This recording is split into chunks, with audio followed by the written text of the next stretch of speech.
we'll hope that in 30 days we have a path forward and we put some literally push underneath people and get some stuff done. But you did mention that you have not talked to any experts on sedimentation or the flow patterns in the harbour. And that is one of the points that I've been bringing up numerous times, because unfortunately neither have we. And he gave me, I think, probably a few minutes, like maybe 10 minutes. I wanted an answer right then and there.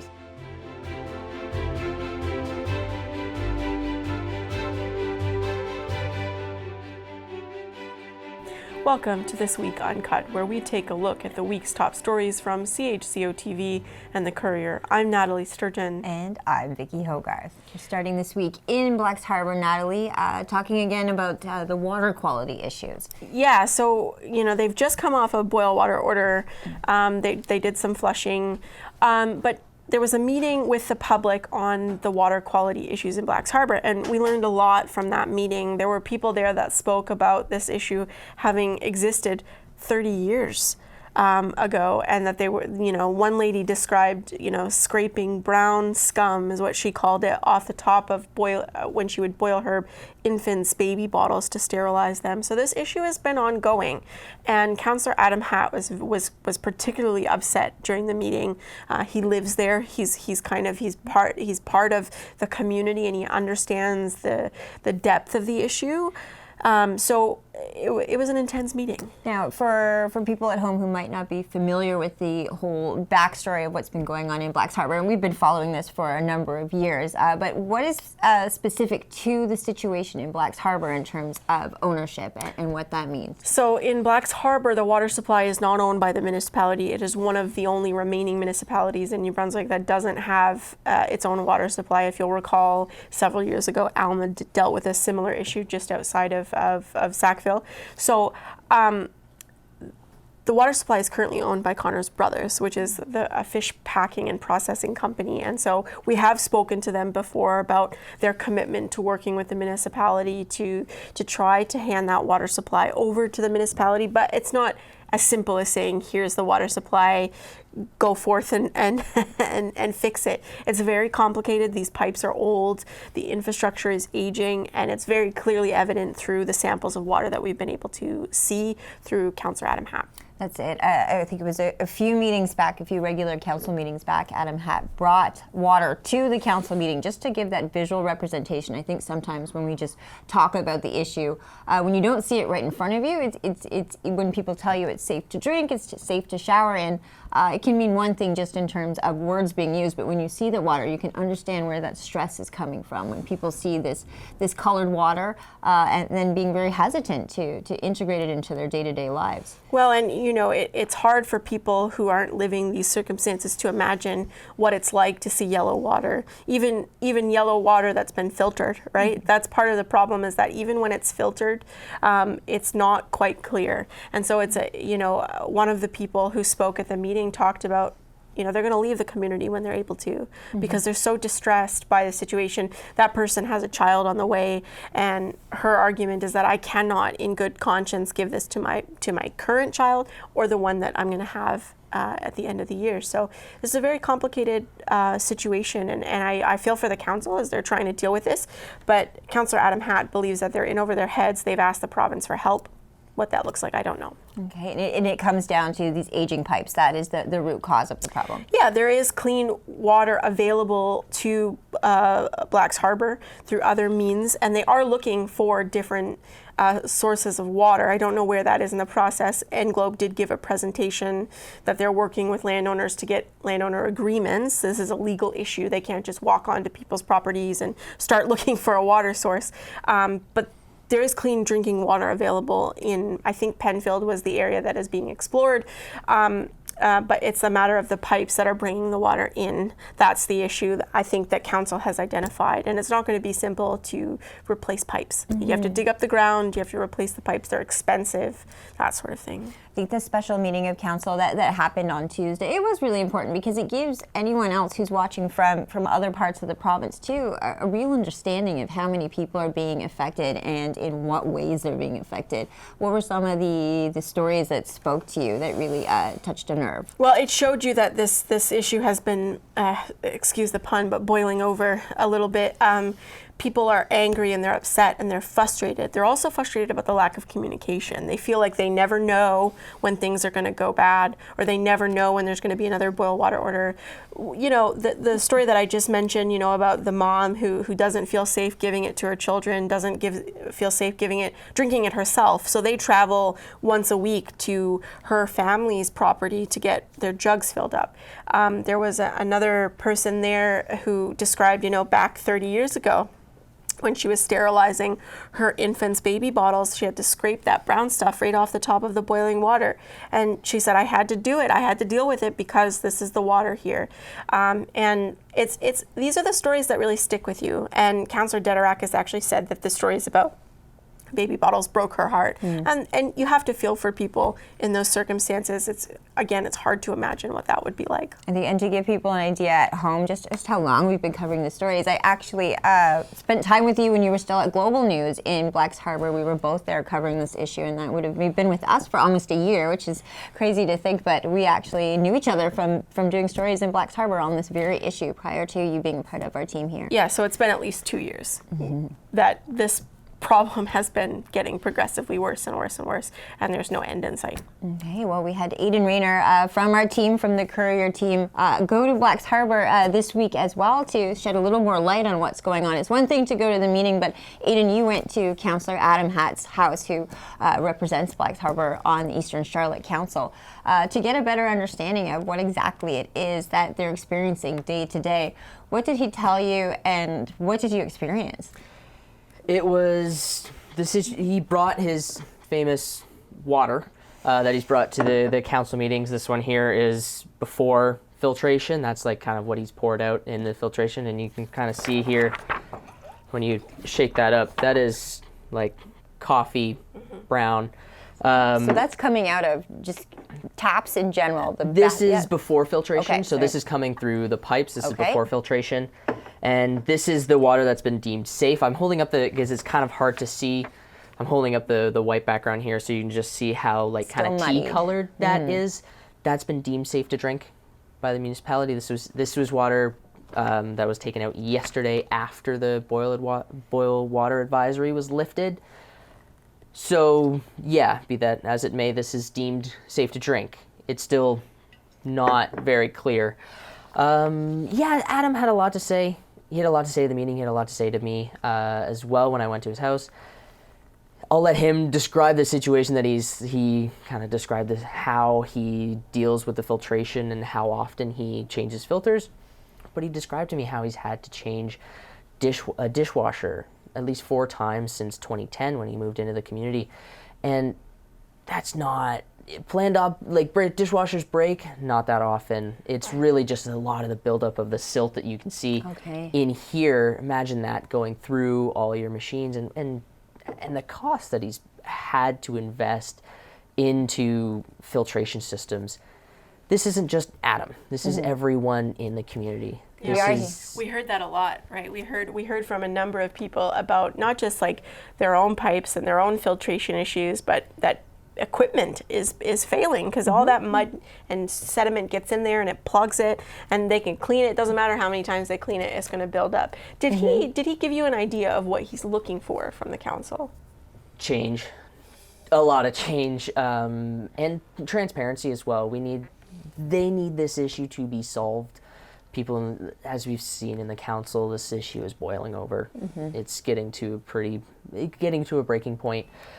And he just wants more transparency. He wants to see OnGlobe do something, and he wants to actually see the fruits of their labor and to see them moving along. He's not quite seeing that right now, and he just wants the municipality to take that issue head on and enact some change. He spoke with the MLA for the region, Ian Lee. He went out with them to kind of show him where the issue lies. He's hopeful for some change there. Is yet to be seen. Ian has yet to reach back out to us for comment, but he's hopeful that there will be some movement, at least from the region's representative in Fredericton. Obviously, this is getting also getting expensive for some people, whether they're buying bottled water. We've heard stories of issues with people's laundry. Again, stains that the water has caused both on things like clothes, but also on appliances, on bathtubs.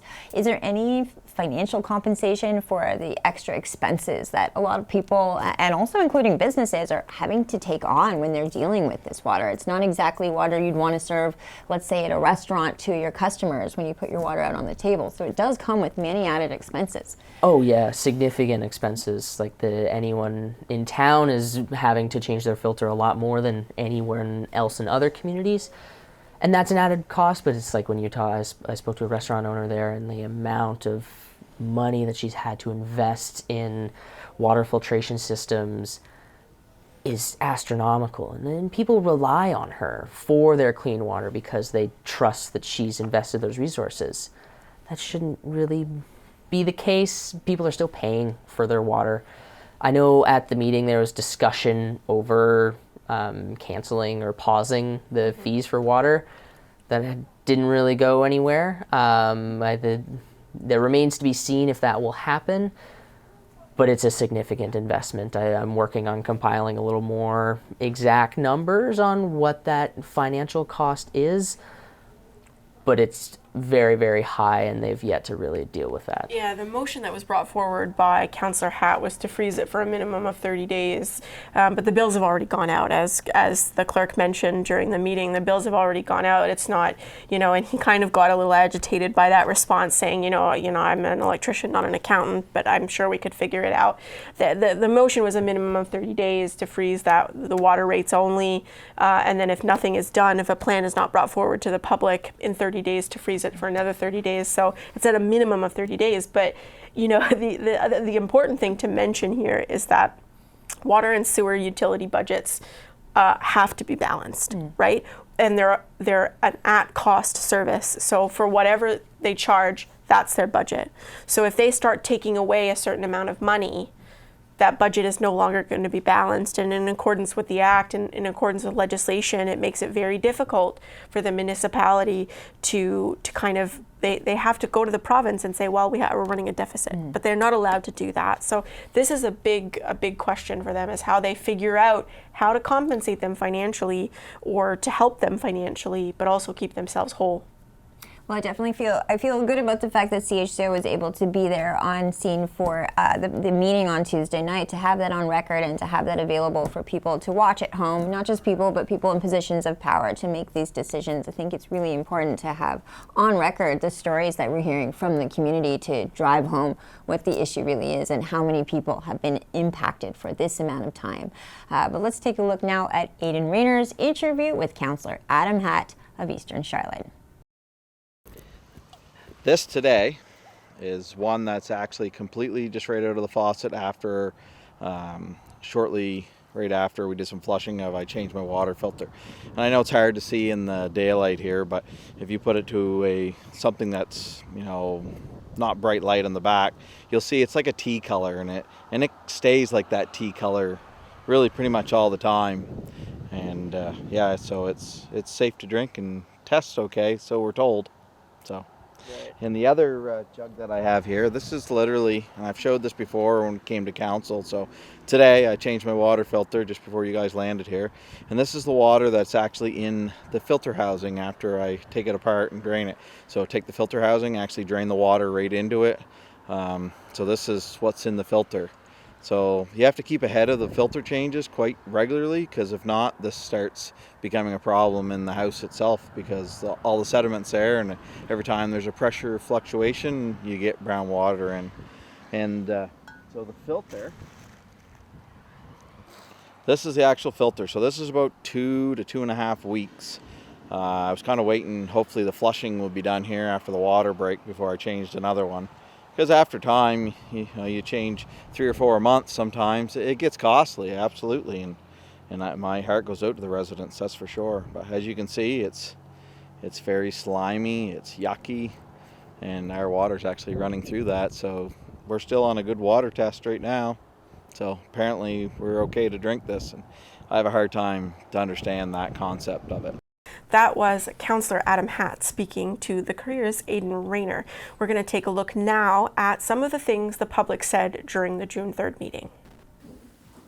Hi, I'm Madison Hutchinson. We live at 40 Farm Road. We're new residents to Blacks Harbour, but I've grown up here my whole life. I was raised in St. George, very proud to be from here.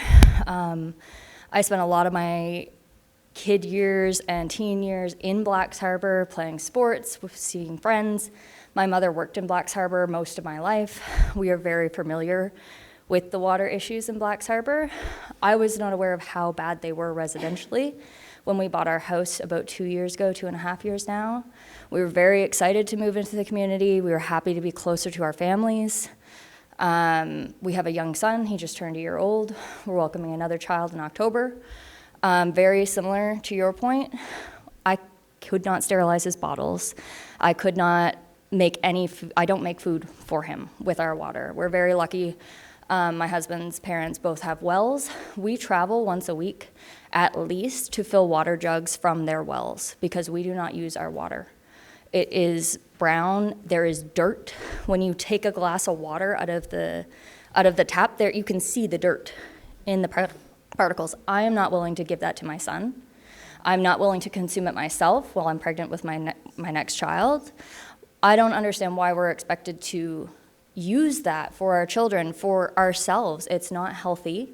And my husband and I have discussed it, and it is one of the main reasons why we will be moving out of the community when we are able to. Like, we were very excited to buy this house. I was very excited to live in Blacks Harbour. I love the community.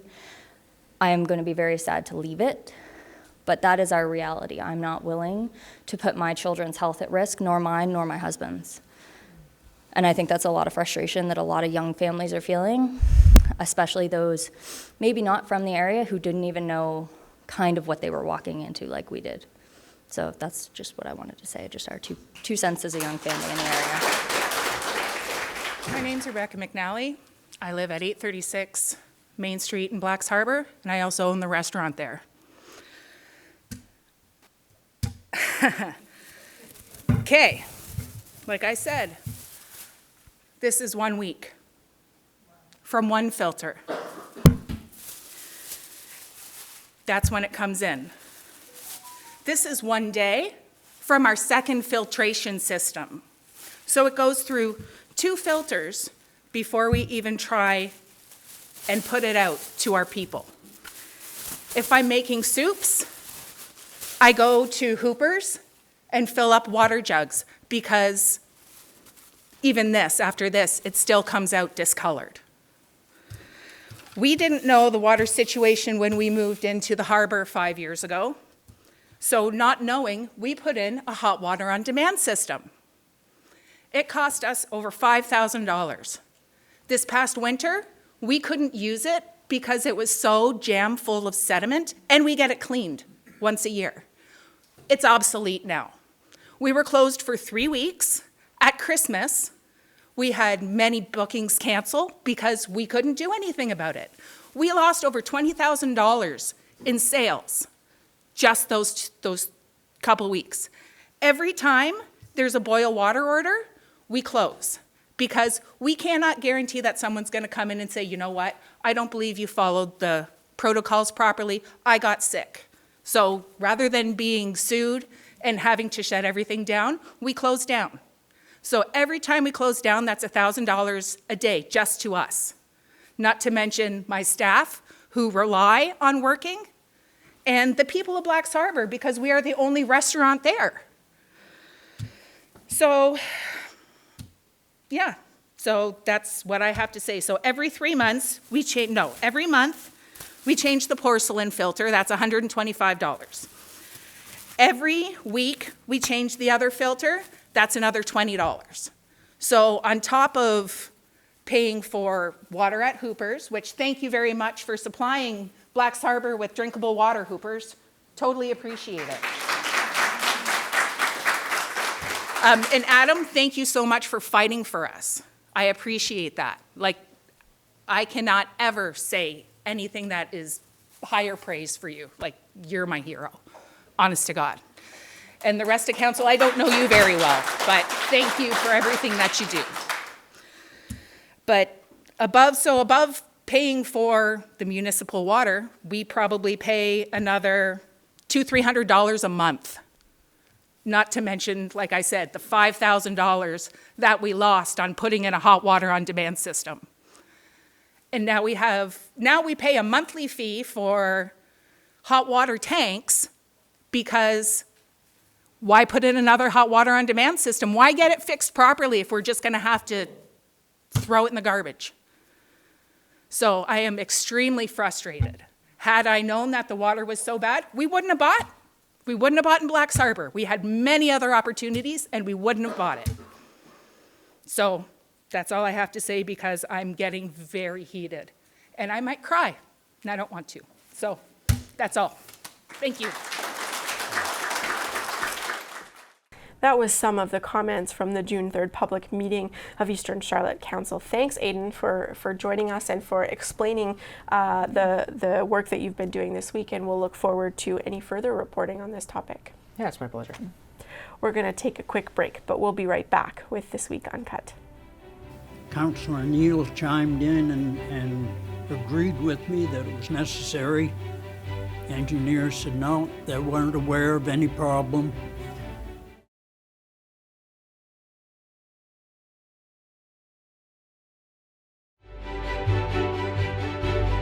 Welcome back to This Week Uncut. I'm Vicki Hogarth. And I'm Nathalie Sturgeon.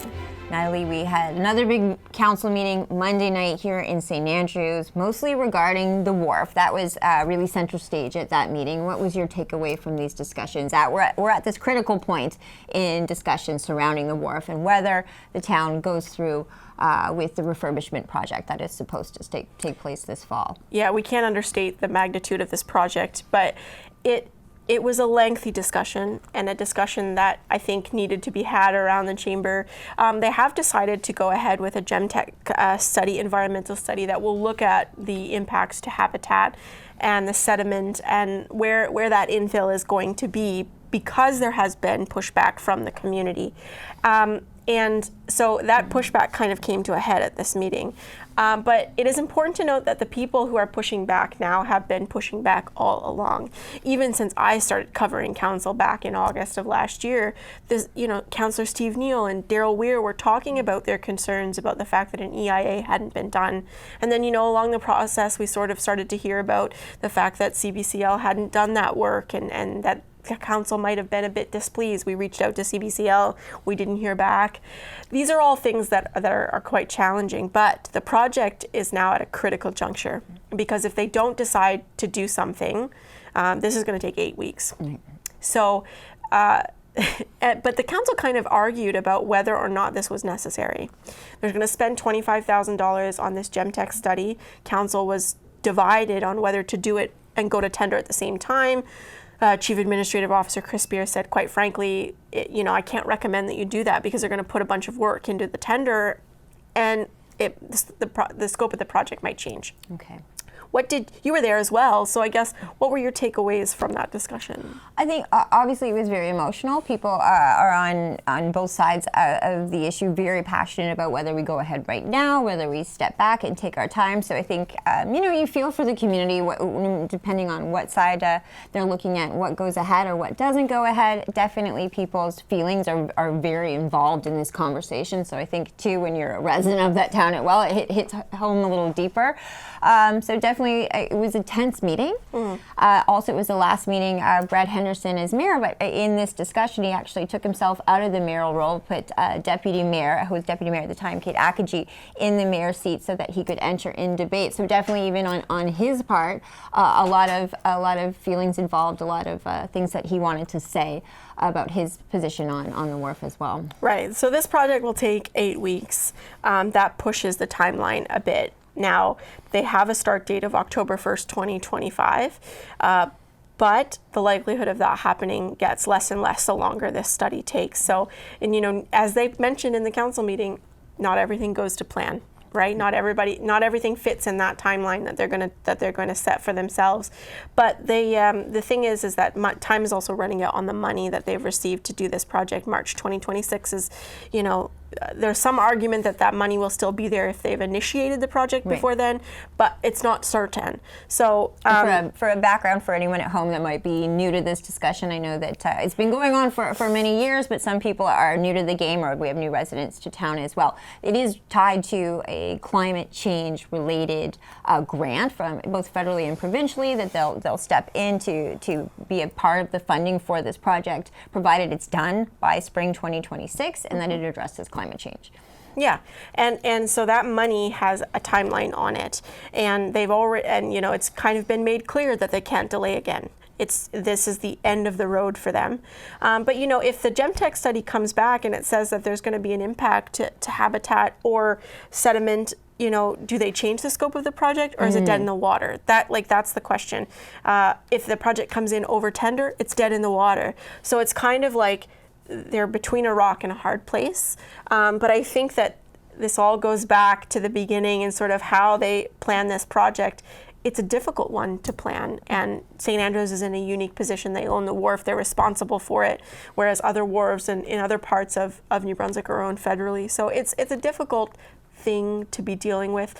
But the discussion was, you know, heated and lengthy, and I felt like it was a picture of kind of the frustration they've been feeling. And what we saw was basically settle on a compromise, that they will do the study for 8 weeks. If it turns out that everything's good and cleared with the go-ahead, then they would go to tender.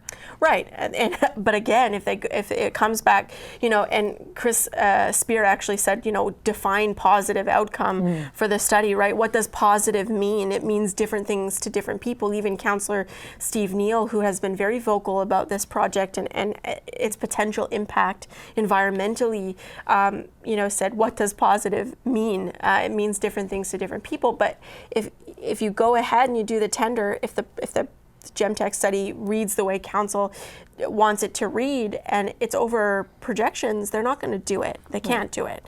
So there was the question about whether this study was going to be fruitless either way. I do think it was interesting though that Councillor Steve Neal, he's now Deputy Mayor Steve Neal. He was voted by Council to be the new Deputy Mayor. He's an aquaculture technician with the Department of Fisheries and Oceans, and he was very much in favor of doing this study. So that spoke to me in terms of just why that might be a reasonable step. If someone from DFO thinks it's a good idea, it seems.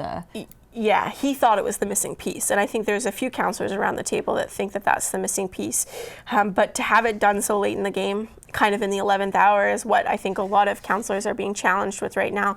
They understand the urgency of this timeline. And so delaying it further and further and further only puts the project in more and more jeopardy. Okay. Let's take a listen to the debate at council. Just a couple comments, I guess. One of the things you mentioned was, again, obviously you've done a lot of research on this, which is very impressive. But you did mention that you have not talked to any experts on sedimentation or the flow patterns in the harbour. And that is one of the points that I've been bringing up numerous times, because unfortunately neither have we. It is definitely an oversight. But we have not had that expert consultation. Now, again, I have worked in the marine environment for almost 30 years myself.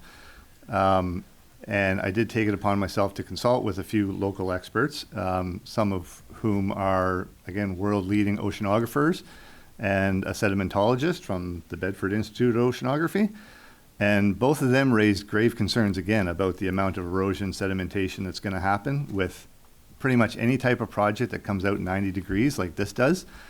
And, again, covering the amount of environment that it's actually infilling. I do agree with you 100%. Doing nothing is not an option. Again, I think some of my comments come across that I don't want to do anything, but again, that's clearly not the case. We definitely have to do something. I've stressed it a few times that I don't think this is naturally, or unfortunately, this isn't the best option for the town. The one question I did want to ask you was basically, and I think I asked you earlier, if we had that other option of an option that protected Market Square, again, prevented any shoreline erosion, and repaired the wharf to the point where we no longer had the weight restriction, all for less money than what this project's listed as, would that be something that you would be interested in hearing? 100%. Like, we need to do something. Right. We all know we need to do something. I'm for the burn because that's what the greater amount of people voted for in our surveys when we had the open houses. And honestly, I can't believe, because I know it's been this council twice, and I'm going to point out to you all again, is that this is twice you've beaten it down the path. You beat it down the path in 2018, 2019 to move into the 2020. In 2021, you brought up 3 infill berm, steel pile, beat it down the path, no funding, let's start again. Now you're beating it down the path again. I don't have a problem with the project per se. I don't use the wharf. I think any one of the options would work. Just a matter of preference. But I do have some very serious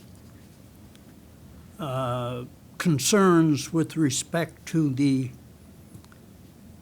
financial numbers being put forth. His Worship indicated Gemtech, excellent firm, will give an excellent report. And I think if we should decide to go to tender, we can cut the waiting period down to a few weeks, because we could have the tender in our hands maybe before we even got the report from Gemtech, so it wouldn't take that long. But I do have a problem. It started last April when we had the engineers here to discuss the wharf. I asked them about the remediation, and EIA said it was necessary. They said no. Councillor Neal chimed in and agreed with me that it was necessary. Engineers said no, they weren't aware of any problem. So a few months later, we find out, yes, there has to be remediation. I don't think they even were proactive enough to go to DFO and ask if there had to be remediation. Any of us in the industry know that it's a given. That was my first incident where I started questioning things. We did find a remediation project. It seems reasonable. None of us like the fact that it's not within the municipality, but you have to make compromises to make these things work. I did pull out the budget and went through it. Looks reasonable, with a couple of exceptions. As the mayor stated, we have spent over $400,000 in engineering fees. On May 7th, 2025, less than a month ago, CBCL gave us a final cost summary, Class A, which is supposed to be pretty accurate. On that, they put detailed design, geotechnical, marine, and civil engineering and environmental permitting, $343,700. We had already paid them over $400,000. Now, this is less than a month ago. They can't get it right.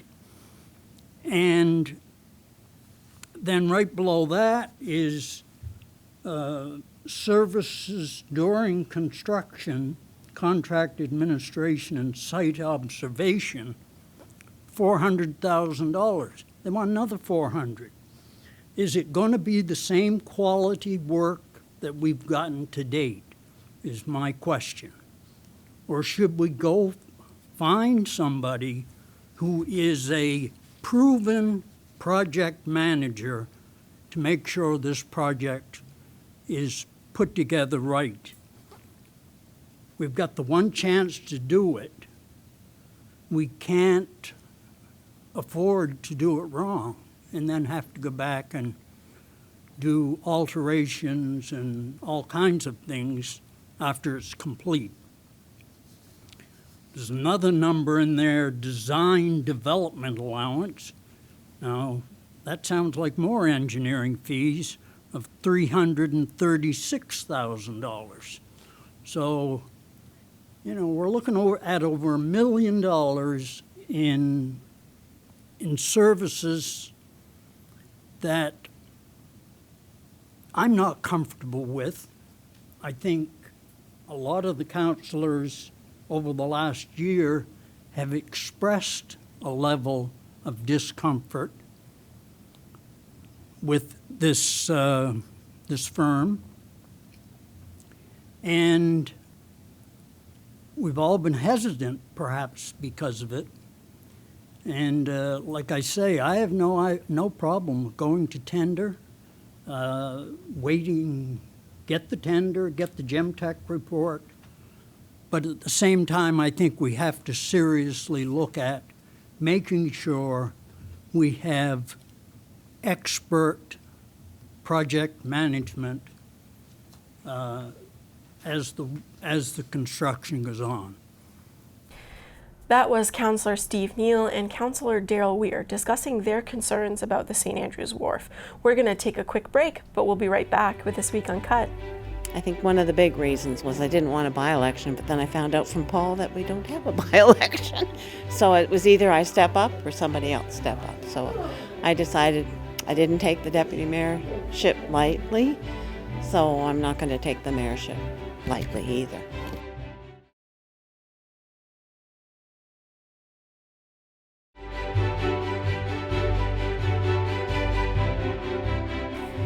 Welcome back to This Week Uncut. I'm Nathalie Sturgeon. And I'm Vicki Hogarth. We have a new mayor.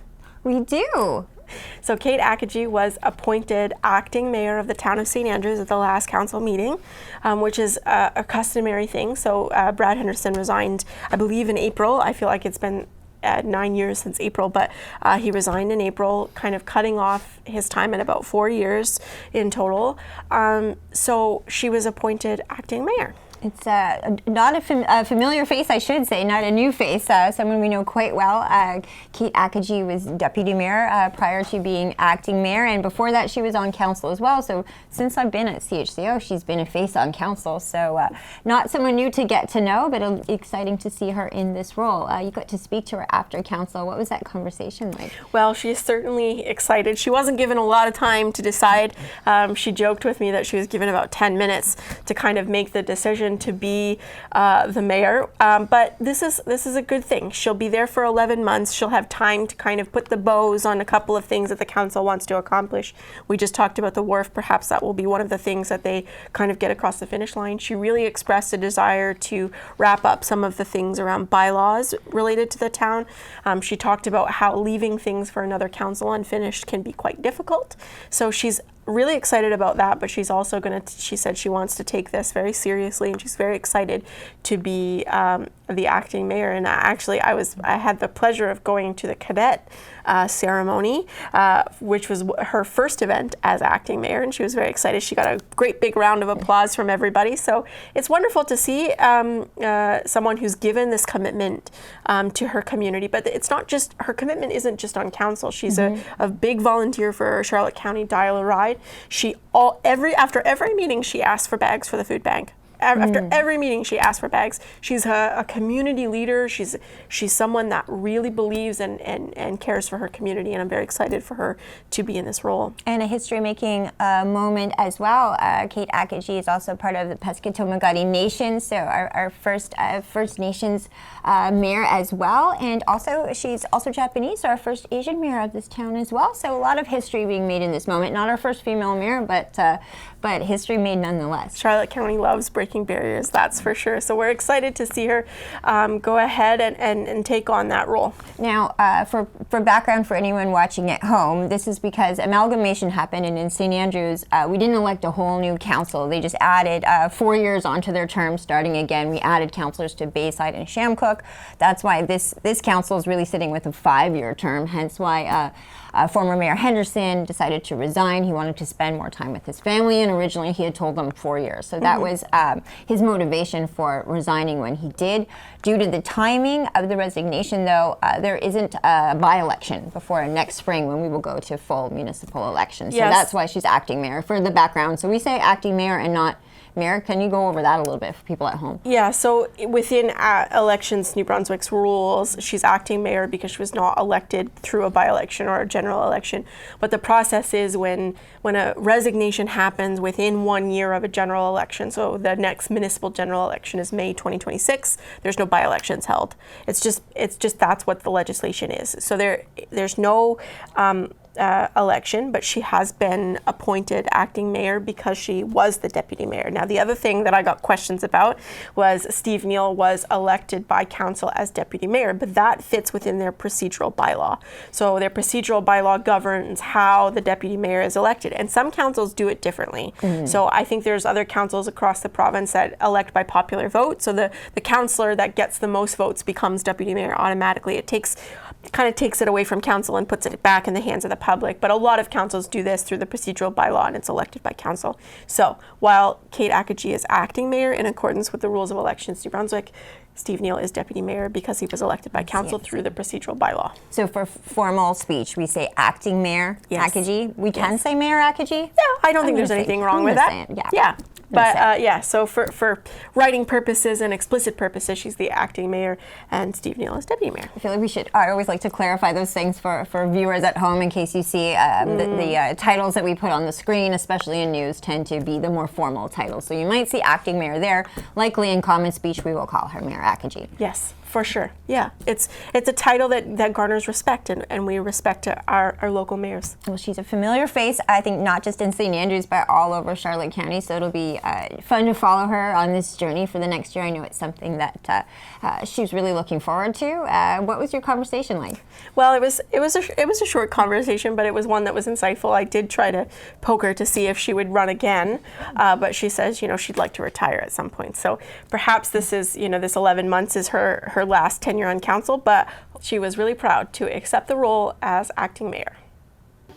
Well, I filled in for him before. This just means it's going to be longer this time, a whole year. But I'm very proud to be doing it, and very honored to be doing it. So What do you think this means for you personally? Like, what was this something that you wanted? I know you ran for mayor before. What does this feel like for you personally? No, I was blindsided like everybody else. Brad told me, called me into town office and said, I have something I want to discuss with you. I thought, well, just one of the projects we were on. But he said, no, I'm going to step down, and I want to know if you're going to step up and be mayor. And at first I was shocked like everybody else, and then I had to think about it. And he gave me, I think, probably a few minutes, like maybe 10 minutes. I wanted an answer right then and there. So then I made the decision that I would take the year, because I think one of the big reasons was I didn't want a by-election, but then I found out from Paul that we don't have a by-election. So it was either I step up or somebody else step up. So I decided I didn't take the deputy mayorship lightly, so I'm not going to take the mayorship lightly either. Does this mean you'll run in 2026 as mayor? No, I'm not sure that'll happen, but right now I want to see what the year provides. But I don't think I'll be running as mayor again. I'm too old. I gotta retire sometime. There was a lengthy discussion tonight about the wharf, but what are some projects that you're looking forward to getting across the finish line before that 2026 election? Big one, the bylaws. I just want to get that done because for the next council, it's difficult. Like you start in the middle, and I've been there when we've, left things behind for the other councils, and I'd like to hope that we can finish up what we started and not leave them with anything that they have to do, to solve for us that we didn't finish. So that's my goal, is that we have finished, closed all the doors, dotted all the T's and the I's, and or dotted the I's and crossed the T's for anything that we have to do from now till next May. Is there anything else you want to add about next year? No, I'm glad that the council is staying as compact as it is, and we do have a lot of things to do, but I have a great council and a great staff behind me, so I'm not worried that I can't do the job. So.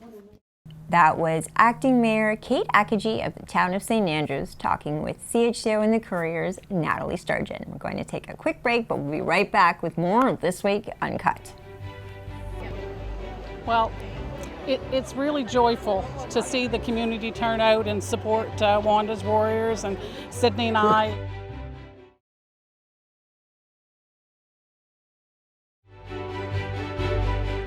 Welcome back to This Week Uncut. I'm Vicki Hogarth. And I'm Nathalie Sturgeon.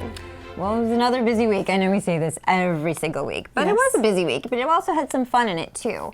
I think actually, you know, I think someone should just follow us around, and so they can have proof that we run around like chickens with our heads cut off sometimes. This week they did have proof because we had the Courier in print, so we really were running around Charlotte County and leaving piles of the Courier in all kinds of different grocery stores, restaurants, coffee shops. So it was kind of fun. I was posting on Facebook the whole time. I've just left a pile at the Birch Grove. And it was neat. I was there for dinner last night actually, and I had replenished another pile. I had been there Wednesday night, and then I came Thursday for dinner, and they were all gone. I left a new pile, sat down to have fish and chips, and just watched them walk out of the restaurant. It was really neat to see how many people were picking it up and appreciative of having it back in their hands. I'm sure you had similar experiences. Yeah. I mean, people are so excited to have the Courier back in print, so much so that we're almost running out of copies. So.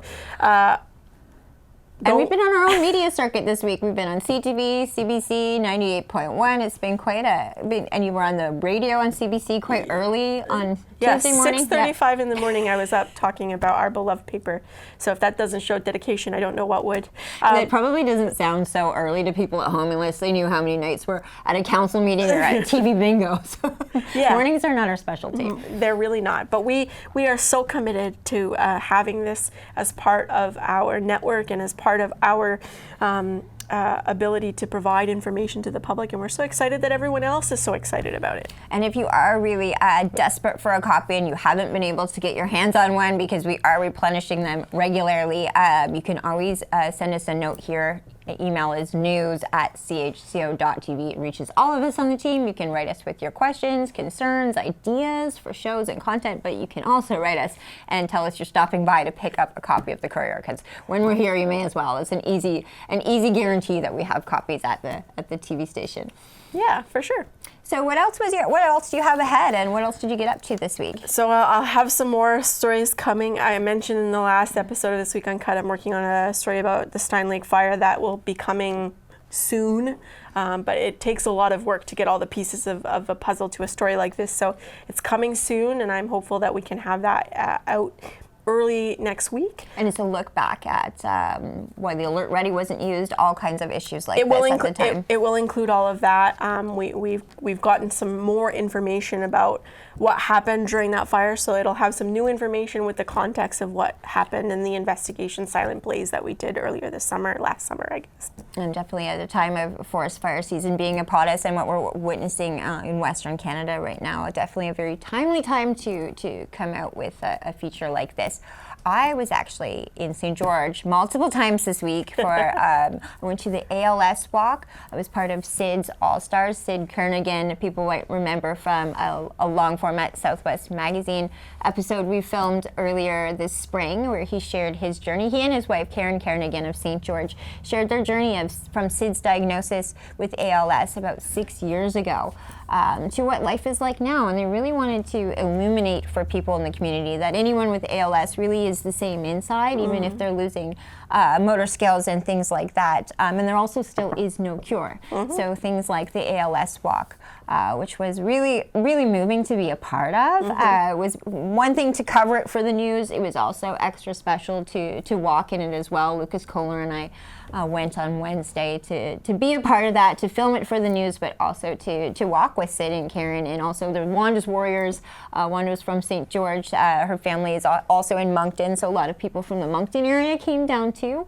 And it was a really special moment of I can't even tell you the number of people that were there. It was really beautiful to see just this long line of many purple shirts people were wearing. You see it turn down St. George and see the number of people on a corner just turn. And the visual of that was just really impactful, and it meant a lot to be there. Well, we're happy that you were able to go and support Sid in his journey. It was really special. So look for that on Newsbreak 26, all our footage from that. And we spoke with Karen and Sid again at the event to just hear from them what it means to have that level of support right here in Charlotte County. But that wasn't the only time that I was in St. George this week. I actually did get to go to chase the ace. Yes. Yes. And which has a huge jackpot. It puts our jackpots to shame, don't you think? Well, I mean, it's now well over $600,000 to chase the ace. I think they're going into week 45. And in a way, I'm really pleased to announce that we didn't give away the ace, because I think that could have made me bad luck for Chase the Ace. I've been buying tickets every week for months now, so I was kind of hoping I'd pull my own name. But I got to pull the name of the weekly winner out, and then that person, they call them, or if they're in the room. In this case, it was Wes Dixon, I think it was the name of the person that won this week. They gave him a call. He called right back, and then he picked number 7, which is the number card I would have picked too. There were just 9 cards left. Yes. And the ace was under the number 2. He picked 7, which is what I would have picked, so I wouldn't have won, but he still got around $18,000. So even just to be the weekly winner right now is crazy, and I'm sure a lot of people won't appreciate us drawing more attention to the jackpot. So, but you can reach out to multiple people in the St. George area if you'd like to buy tickets, and they're fundraising for a lot of great causes. Yeah, exactly. It's important to support local charity and local efforts to give back. It's crazy how nerve-wracking it can get, though, to be the one making that decision. More than covering any controversial issue lately, I'm just putting my hand in there. I was like, this could be the worst thing I do. You mean you don't deal with enough pressure in your day-to-day job? You needed to disappoint add a whole to community. But it was super fun. I really love those moments when you go out and you're a part of what's going on, and you see the number of people that come out to you and really get involved with the community. It was fun to see how many people came out for the actual drawing of it in person at the Masonic Lodge in St. George. It was really, really a special evening. So I've been invited to go back again soon. So hopefully that ace stays out there and we keep getting a chance to cover it. Yeah, for sure. Thanks for watching This Week Uncut.